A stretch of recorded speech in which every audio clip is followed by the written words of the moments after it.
Welcome back. Today's video is going to be about a specific healthcare related job. How to get a support worker job. If you've been following me for some time, you would know that I am a support worker for a homeless charity. In today's video, I will be covering, first of all, pre-graduation advice I would give for somebody who is trying to build their CV to apply for a support worker job in a few years from now or a few months from now. And finally, I will be going through interview tips that genuinely helped me to land the job that I have today. If you have been searching high and low, near and far, you have finally arrived at your destination. The reason I call this pre-graduation advice is because a lot of you guys may be in the middle of your degree when you're watching this video. But of course, if you are post-uni or you haven't gone to uni and you are just looking for a support worker video that's going to help you get the job, this advice should be of help to you as well. My number one piece of advice to actually find things to put on your application that can help you move forward with finding support worker jobs is to start off in a bank support worker position. Basically for a whole year before I started searching for support worker jobs full-time and part-time. Bank's position is a 0-hour contract usually. You're not expected to come in for set days within a week. It's very flexible if you are a full-time student or even a part-time student. Is very flexible if you're currently doing another non-support worker related kind of role. The reason I would advise somebody to scout for these types of jobs first is because they are easier to get than fully fledged full-time or part-time support worker jobs. And for that reason, even if you've never worked in that kind of environment before, you may have a lot of transferable skills from previous places of employment or volunteering activities that you have done. If you're at university or doing anything in general where you have enough time and you can afford to do so, I would recommend volunteering with a client group that will be similar to the type of client group you would want to be a support worker for. This isn't the be or end all. Like for me, I was a support worker for young people in a bank position. So that is like, it was typically those aged 16 to 21. And the job I'm doing now is working with a different client group. The youngest is in their late 20s. It is the adult population and their needs are more specific to substance use than anything. So I did not actually have specific experience with the client group I'm working with before I landed my job. It's not the be or end all if you don't get experience related to that, but it can be helpful. Another reason I really want to advocate for trying to scout out locum roles, things like that, is because it will give you a great opportunity to network. So you'll probably be covering a shift with another permanent member of staff that is literally doing the job that you want to do. It will be a great opportunity for you to ask them specific questions. How do you manage a caseload? How do you risk assess a client? How do you document this on your systems? How does it work? What type of paperwork do you have to do with over 3 months or over a month or within a week? What type of external professionals do you liaise with? And how do you typically do that with your specific clients? Asking them specific questions like that is what you can use to figure out what aspect of your CV you want to highlight when you're applying for support worker jobs to show that I know how the system works and this is how my CV is tailored to your system. It's going to be quite difficult to get to grips with the systems that support workers work in if you're not asking them specific questions or not able to ask them specific questions. So bank positions may be an excellent avenue for that. I'm also quickly going to talk about where you can find these bank positions. I'm just gonna, off the top of my head, list some homeless charities where they offer bank support worker roles. So there is Evolve, there is Single Homeless Project, there is Centrepoint, there is St. Mungo's, there is Housing First. Don't just type in the word support worker. You might want to also type in the word project worker. My official job title is actually not support worker, even though I do the same things that a support worker would do. And that's just because different organizations call the same roles different things. It's nothing deeper than that.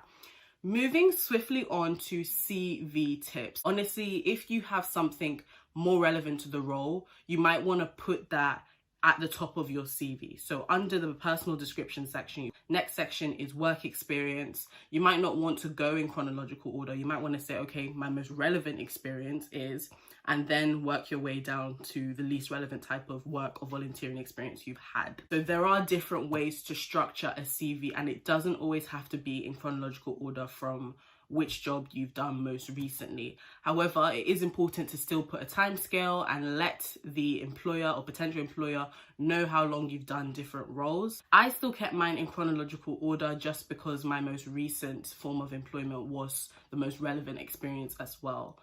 So it's really up to you. Whenever you want to explain a certain type of role that you have done, don't just list down activities that you've done. So an example could be saying that you have helped children do their GCSE homework as a tutor for young children with disabilities. Specify what it is about the activity that had a positive impact on the people that you were working with. Over 70% of my tutees obtained a grade B or above in their maths GCSEs when I helped them with their GCSE homework. That is something that will let the employer know that not only have you done various things, but it's made some kind of impact. Of course, you want to keep it brief. You don't want to have 8 bullet points for one job. You really want to focus on the specific tasks in that job that may be most relevant for your potential employer.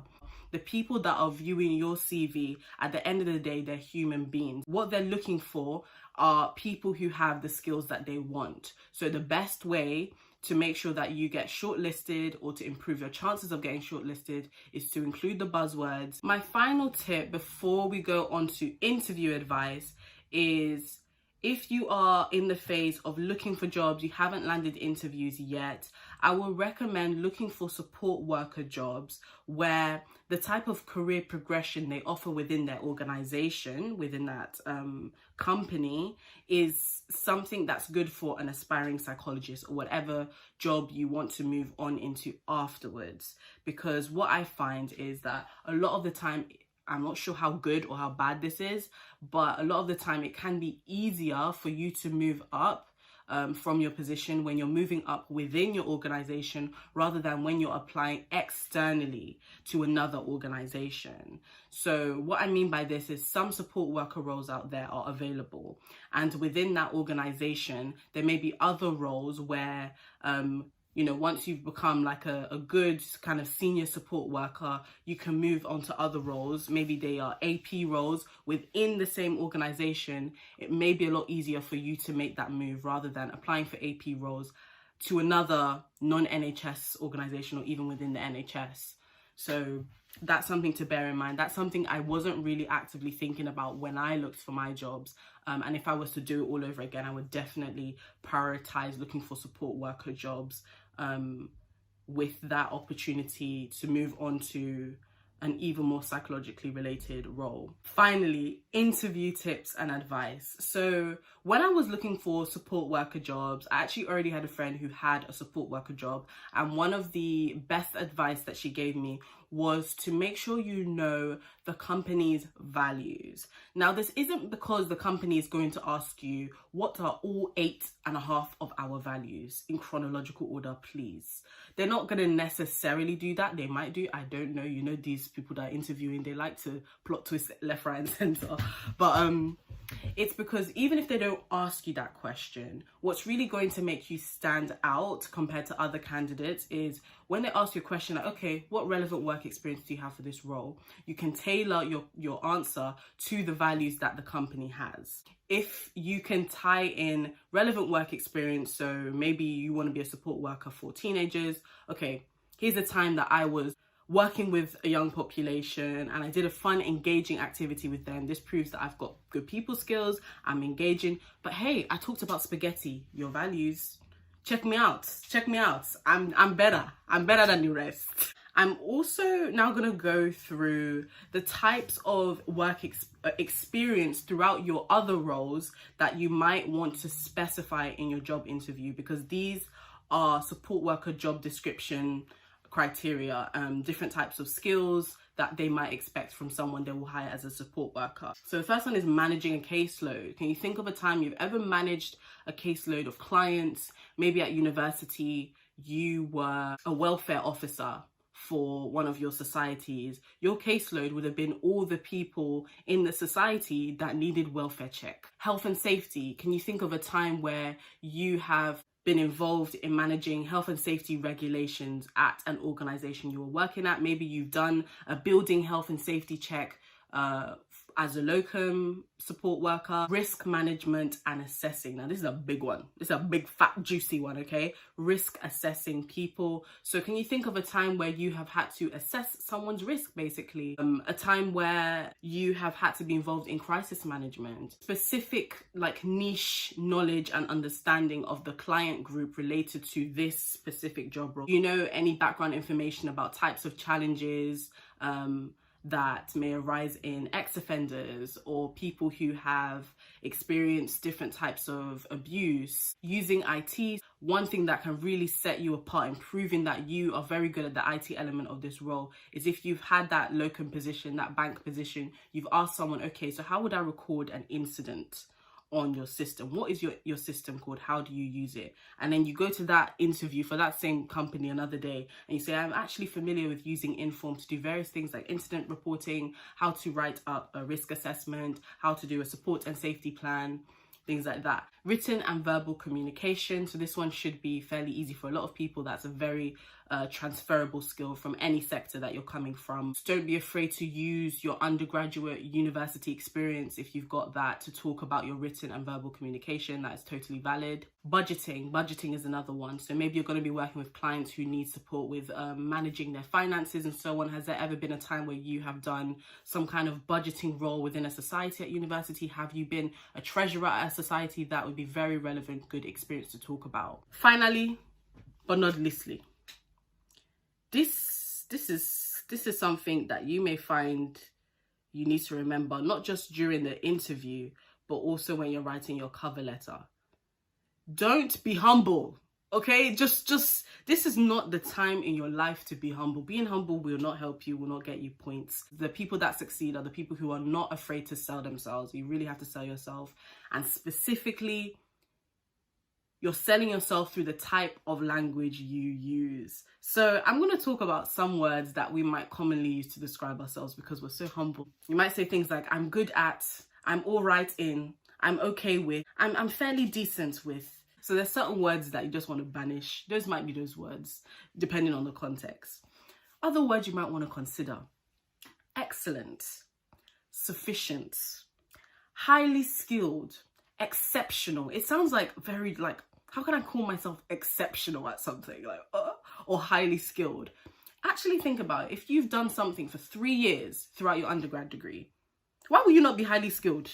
Let's actually challenge these thoughts. Why would you not be highly skilled? You are highly skilled. And I think sometimes we're so humble and we're trained through culture to be so humbled that we don't say things as it is. You want to sell yourself and use language to show confidence in your abilities and your skills, and isn't just about knowing everything, but being assertive to also ask for help and advice. Hey, I don't know this. Can you help me with X, Y, and Z? They're looking for that kind of person.